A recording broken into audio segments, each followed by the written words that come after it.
back to my channel, ang channel na gabay mo tungo sa tamang direksyon ng paglalakbay mo sa iyong buhay.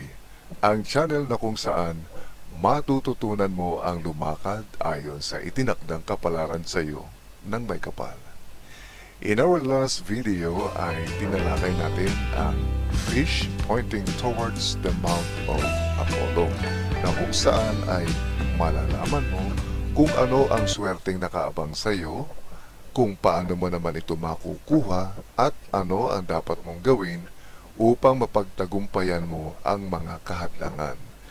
In this video ay tatalakayin naman natin ang fish pointing towards the Mount of Saturn, o ang isda na nakatutok sa Mount of Saturn.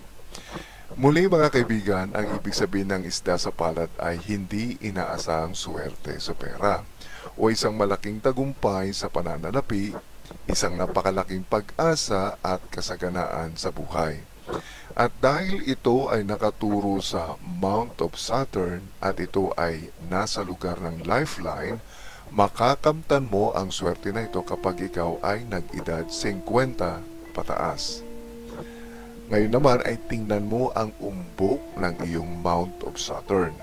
Bahagya mong ikuyong ang iyong palad at tingnan kung ano ang itsura ng pagkakaumbok ng mga laman dito sa ilalim ng iyong gitnang daliri. Ang Mount of Saturn ay matatagpuan sa ibaba ng panggitnang daliri o yung tinatawag nating middle finger. Ang Mount of Saturn ay tumutukoy sa wisdom o karunungan, slowness, kabagalan, sobriety, kahinahunan, love for philosophy o pagmamahal sa filosofiya, skepticism, pag-aalinlangan, frugality, pagtitipid, discipline, ito yung disiplina. Ngayon naman, kung katamtaman o maganda ang umbok sa iyong Mount of Saturn, ikaw ay matalino o mahilig mag-aral, mapagmahal, independent, matipid, may disiplina sa sarili, at hindi madaling maloko. Dahil nakaturo sa iyo ang isda mula sa lifeline tulad ng nakikita ninyo sa larawan, magtatamo ka ng kasaganaan sa pera. Una, dahil ikaw ay matipid at matalino at may disiplina sa sarili.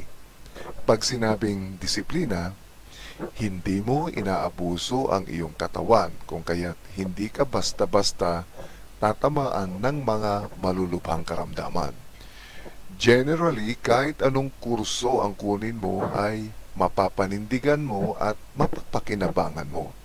Kahit na nga makatapos ka ng pag-aaral, ay hindi ka pa din humihinto na magkaroon ng mga dagdag na karunungan, na kung saan naman itong mga karunungan na to ay nagiging dahilan upang ikaw ay ma-promote sa iyong trabaho. Sa negosyo ay hindi ka basta-basta pumapasok dahil sa pagiging skeptic mo. Maaring hindi pagninegosyo ang iyong forte, kung hindi pagiging isang mahusay na empleyado. Kung ang bundok ay sobrang mataas, nagpapahiwatig ito ng sobrang pagmamahal mo sa iyong trabaho, at maaring sobrang pagmamahal mo na rin sa isang tao. At dahil sa sobrang pagmamahal na yan, ay maaring mapabayaan mo ang iyong sarili. Ang pagiging committed sa kahit na anong responsibilidad ay dapat mong balansehin, dahil ito ay pwedeng maging kahinaan mo at mapornada ang nakaabang na swerte sa iyo. Ang sobrang pagmamahal ay nakabubulag sa katalinuhan at maaari kang bumagsak dahil sa sobrang pagmamahal.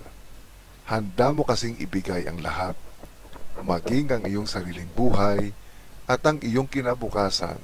Maipakita mo lamang ang iyong pagmamahal. Ito ang iyong pakaingatan, dahil tulad ng sabi nila, walang matalino pagdating sa pag-ibig.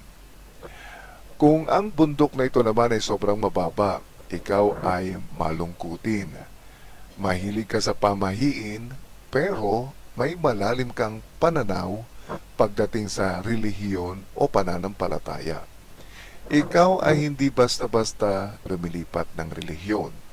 Sinisigurado mo na may sapat na basihan bago ka magpalit ng pananampalataya. Ikaw ay mapagkakatiwalaan ng mga sekreto. Ang hindi maganda na ugali mo ay ang sobrang pag-iisip ng negatibo.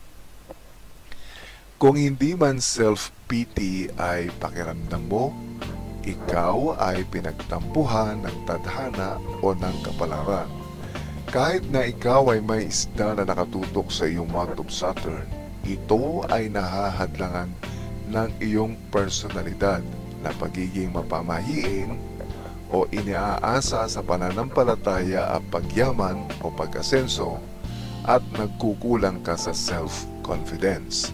Ang dapat mong gawin upang matupad ang isda na nakaabang para sa iyo ay huwag mong iuugnay sa kusang pagpapala ng iyong pinaniniwalaang Diyos.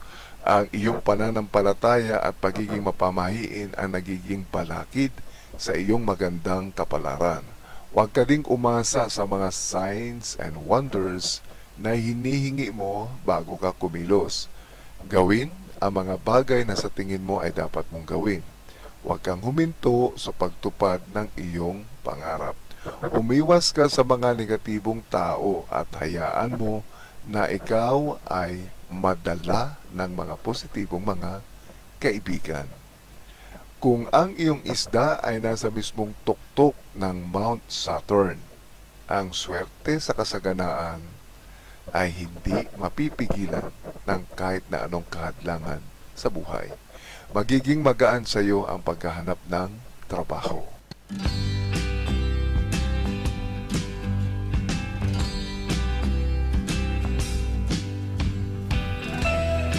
Hanggang sa muli mga kaibigan, at sana ay nakapulutan mo ng konting impormasyon ang video na ito. Nawa, ikaw din ay ma-inspire at maging isang makabuluhan at matagumpay na nilalang. Huwag kalimutang kalimbangin at mag-subscribe.